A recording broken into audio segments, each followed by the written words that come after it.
Happy Tuesday, everybody. This is Katie with Limitless You Health Coaching, your custom approach to weight loss. And today we're talking about eating healthy and saving money. It's really not an accident that a family of 5 can get a full dinner at McDonald's for about $6 right off the dollar menu. And then when you go to the grocery store, you try to buy a few pieces of produce, maybe a pound of chicken breast, and you have, maybe tripled your $5 or $6 budget for your family's dinner. This is how the companies want it. This is how the world is working right now. And a lot of people ask, well, why is eating clean so expensive? But the real question is, why is eating junk food so cheap? What are they doing to that food that makes it so cheap, or food I should say, that makes it so cheap but it's affordable? So what do you do about it? Well, you can eat healthy and stay within your budget. And I did an experiment a little bit ago where I made turkey tacos one night, and that ended up being less expensive for this whole beautiful healthy meal, less expensive than a large pizza with breadsticks and a liter of soda. So it can be done, but it starts before you even go to the store, and it continues after you go to the store. So this is how you can stay healthy on a budget. First thing is, create your grocery list and stick to it. This is really, really important, because if you just go into the store and you start buying whatever you see, you're going to end up going over your budget. And a lot of times, if you want, you can just bring cash. If this is your budget for shopping, bring cash, and then you're only going to buy the things you have to buy. Also, if you're someone who's thinking about eating organic, I only recommend that you eat the dirty dozen, which are any foods that you eat the skin of. So any produce that you eat the skin of, like cherries and strawberries and grapes and blueberries, those you want to buy organic, because when they're not organic, they're sprayed with herbicides and pesticides, and when you're directly eating that skin, you're ingesting all of those chemicals. So you might think, well, what's the big deal if I ingest those chemicals? Well, especially for women, this disrupts our hormones, and our hormones tell your body when to be hot, when to be cold, when to be hungry, when to be happy, when to be sad. And if those get all jumbled, we can end up, being starving all the time, never being full. We could be cold all the time. We could start growing hair in weird places. So we want to keep our hormones as balanced as we can. So if you're like, well, I have to buy organic, I only recommend you buy the Dirty Dozen organic, or I would recommend you invest in getting clean meats and proteins, chicken, fish, beef. Make sure that those are grass-fed, free-range, no animal byproduct, no hormones, no antibiotics. You want to make sure that you're getting clean meat, because that, of course, you're also absorbing any type of junk that they're injecting into those. So plan your grocery list, plan your meals for the week, so you can stay organized and you're not just eating all willy-nilly and then stuff goes to waste. Also, make sure you eat before you go to the grocery store. I mean, don't even tell me that you have never once just been like, that looks really good, and you're hungry, and then you just buy it, and then you end up wasting money on something that you're probably not going to eat the whole thing of. Or maybe for your specific goals, it's not something that should stay in your house. So plan your meals for the week, sit down with your calendar. What nights do we have, church or soccer or baseball? And what nights are we going out? What nights do I need to have a crock pot meal? Plan ahead so you have some sort of guidance.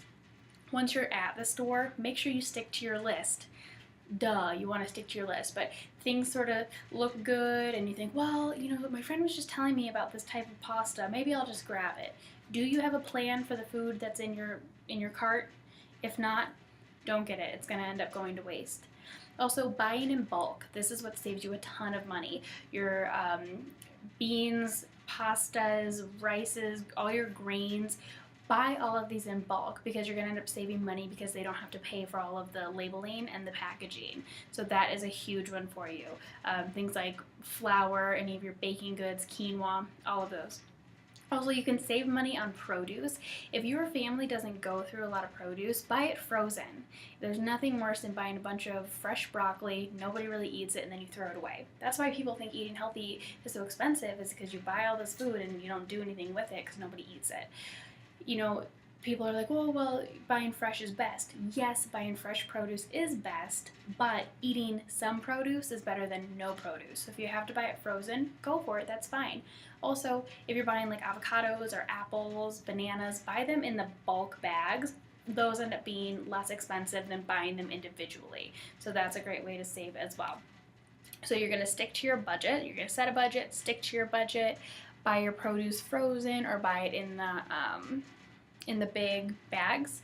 And then you can also save money on meat if you do like Meatless Mondays, and you can replace any of these meat products with like black beans, for example. You can do black bean burgers, you can do black bean tacos, you can use other substitutes. I have a list for you. So instead of chicken soup, you can do split pea or navy bean soup.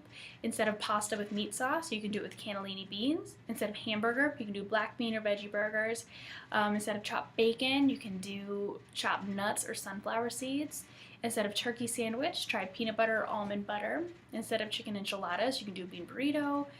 You can do eggplant parmesan instead of chicken parmesan, and instead of beef chili, you could do bean chili. That's really great. And instead of a big grilled steak, you could do a big grilled seasoned portobello mushroom. So you might be thinking, ugh, portobello mushroom, gross. I love mushrooms, so I would totally do that. But this is just to help you save money. So after the store, this is probably the most important part. You stuck to your budget, you only bought what you needed, and you have a plan for all of those foods. If you just put them in the fridge and don't do any pre-work with them, what's going to happen? They're going to stay in those green veggie bags in your crisper, and then there's going to be a weird smell coming from your fridge. You open it and all your produce is rotten, and then you throw it away and you go, I'm never buying produce again. I always just throw it away. So you need to do some meal prep. Wash all your veggies, chop them, put them in Tupperware at eye level. It'll help you snack healthier. If you are having any type of meal that needs some work ahead of time, like maybe you need to cut your chicken into 1-inch cubes for a recipe, maybe you need to slice meat, do all of that now. So when it comes to dinner time, you will be able to save time, and you'll be a lot more likely to follow through on the meal you've planned for yourself instead of going out to eat, because that's going to eat up your your budget, and it's not the healthiest choice for you. Do all of that now so you're not like, oh, I'm so tired at 6 o'clock at night. The kids are wondering what's for dinner. You don't have to start from scratch. You've done some work ahead of time. Cook your noodles ahead of time. Cook a big batch of rice or quinoa. Chop your veggies, wash your veggies, chop your proteins. If you're making something really easy is to make like little meatballs. If it's Sunday and you did all your shopping and you're having meatballs and something or other on Tuesday, you can cook those on Sunday. They're good to reheat on Tuesday. Just throw them back in the skillet and heat them through. So those are what I think is most important. You can also create little lunches for yourself, so you're going to stay on track with not going out to eat all the time. When you purchase what you're going to be making for lunch, whether it's sandwiches or salads, make that all ahead of time so you're not tempted to run through the fast food. So I would say that probably the most important thing to saving money is buying in bulk, sticking to your budget, and doing your prep work. If you have more questions about that, let me know. Or if you have some favorite family recipes and you're like, okay, what could I do ahead of time to help me make these easier, shoot me an email and I'd be happy to look over those recipes and help.